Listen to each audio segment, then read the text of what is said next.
When I was 7 years old and my sister was just 5 years old, we were playing on top of a bunk bed.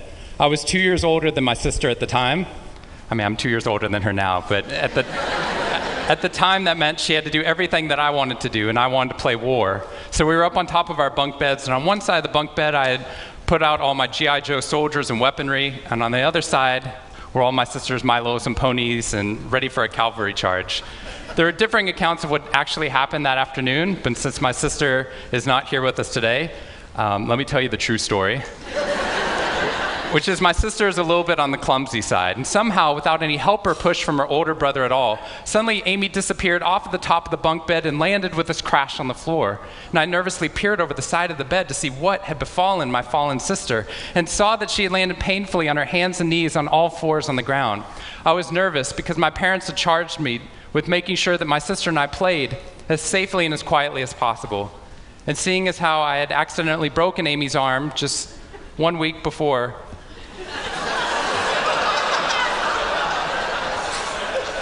heroically pushing her out of the way of an oncoming imaginary sniper bullet, for which I have yet to be thanked. I was trying as hard as I could.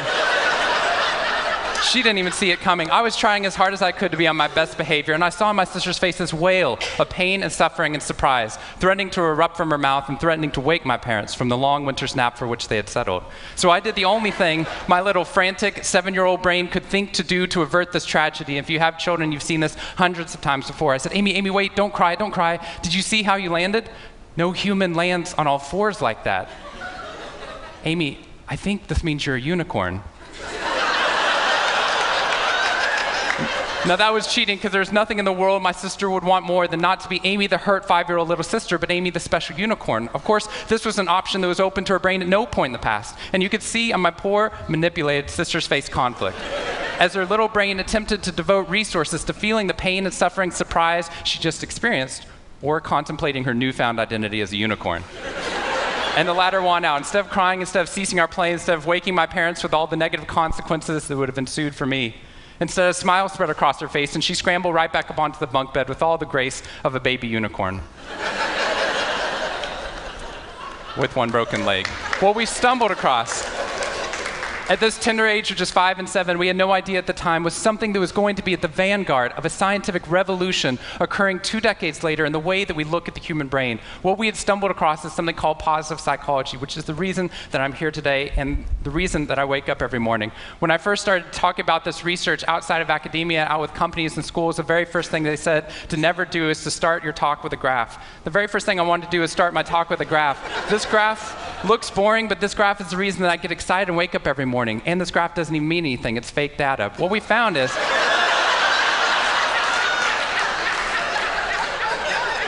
if I got this data back studying you here in the room, I would be thrilled, because there's very clearly a trend that's going on there, and that means that I can get published, which is all that really matters. The fact that there's one weird red dot that's up above the curve, there's one weird in the room, you know who you are, I saw you earlier. That's no problem. That's no problem, as most of you know, because I can just delete that dot. I can delete that dot because that's clearly a measurement error, and we know that's a measurement error because it's messing up my data.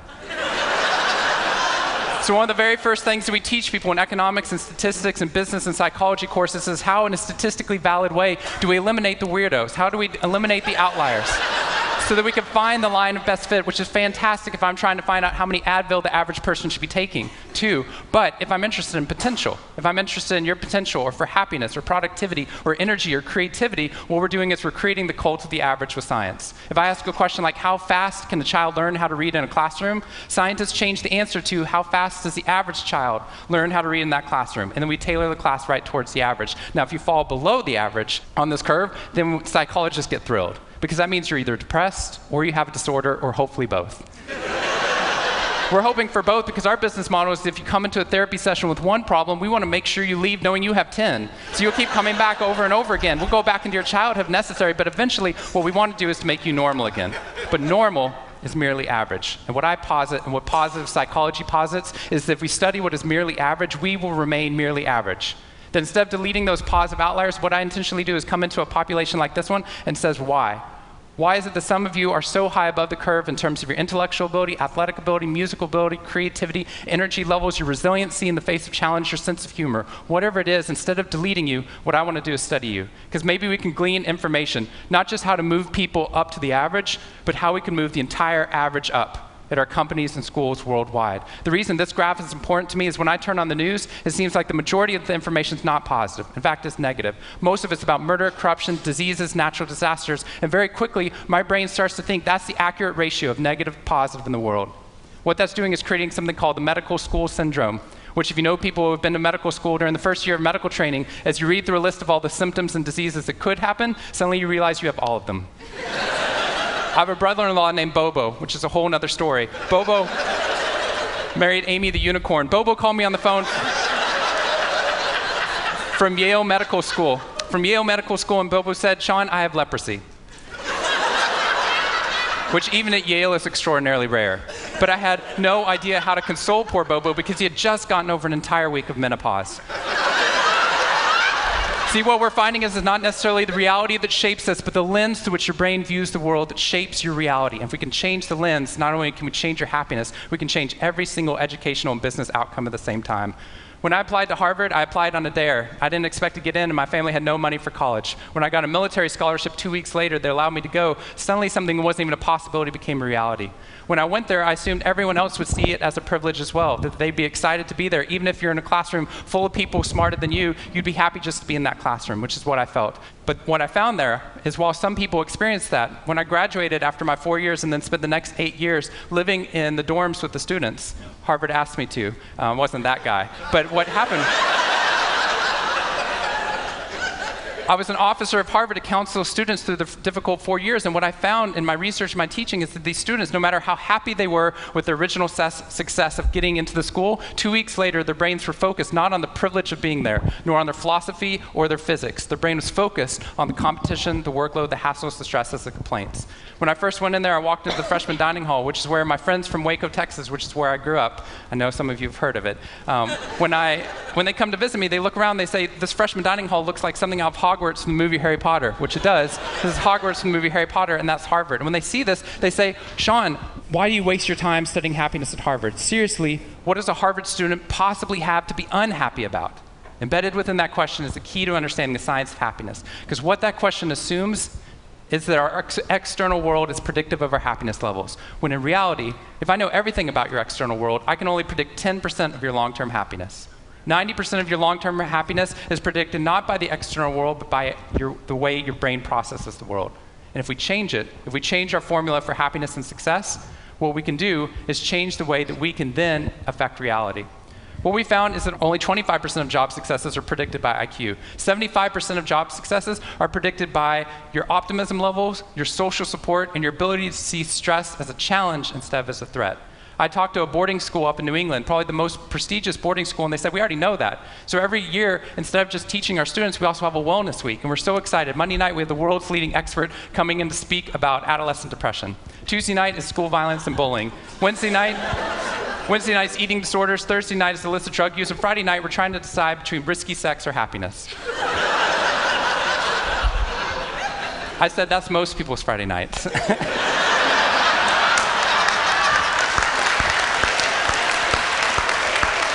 Which I'm glad you liked, but they did not like that at all. Silence on the phone. And into the silence, I said, I'd be happy to speak at your school, but just so you know, that's not a wellness week, that's a sickness week. What you've done is you've outlined all the negative things that can happen, but not talked about the positive. The absence of disease is not health. Here's how we get to health. We need to reverse the formula for happiness and success. In the past 3 years, I've traveled to 45 different countries, working with schools and companies in the midst of an economic downturn. And what I found is that most companies and schools follow a formula for success, which is this. If I work harder, I'll be more successful. And if I'm more successful, then I'll be happier. That undergirds most of our parenting styles, our managing styles, the way that we motivate our behavior. And the problem is, it's scientifically broken and backwards for 2 reasons. First, every time your brain has a success, you just change the goalpost of what success looked like. You got good grades, now you have to get better grades. You got into a good school, now you have to get a better school. You got a good job, now you have to get a better job. You hit your sales target, we're going to change your sales target. And if happiness is on the opposite side of success, your brain never gets there. What we've done is we've pushed happiness over the cognitive horizon as a society. And that's because we think we have to be successful, then we'll be happier. But the real problem is our brains work in the opposite order. If you can raise somebody's level of positivity in the present, then their brain experiences what we now call a happiness advantage, which is your brain at positive performs significantly better than it does at negative, neutral, or stressed. Your intelligence rises, your creativity rises, your energy levels rise. In fact, what we found is that every single business outcome improves. Your brain at positive is 31% more productive than your brain at negative, neutral, or stressed. You're 37% better at sales. Doctors are 19% faster, more accurate at coming up with the correct diagnosis when positive instead of negative, neutral, or stressed, which means we can reverse the formula. If we can find a way of becoming positive in the present, then our brains work even more successfully as we're able to work harder, faster, and more intelligently. What we need to be able to do is to reverse this formula so we can start to see what our brains are actually capable of. Because dopamine, which floods into your system when you're positive, has two functions. Not only does it make you happier, it turns on all the learning centers in your brain, allowing you to adapt to the world in a different way. We've found that there are ways you can train your brain to be able to become more positive. In just a 2-minute span of time, done for 21 days in a row, we can actually rewire your brain, allowing your brain to actually work more optimistically and more successfully. We've done these things in research now in every single company that I've worked with, getting them to write down 3 new things that they're grateful for 21 days in a row, 3 new things each day. And at the end of that, their brain starts to retain a pattern of scanning the world not for the negative, but for the positive first. Journaling about one positive experience you've had over the past 24 hours allows your brain to relive it. Exercise teaches your brain that your behavior matters. We find that meditation allows your brain to get over the cultural ADHD that we've been creating by trying to do multiple tasks at once, and allows our brains to focus on the task at hand. And finally, random acts of kindness or conscious acts of kindness. We get people, when they open up their inbox, to write one positive email praising or thanking somebody in their social support network. And by doing these activities and by training your brain, just like we train our bodies, what we found is we can reverse the formula for happiness and success, and in doing so, not only create ripples of positivity, but create a real revolution. Thank you very much.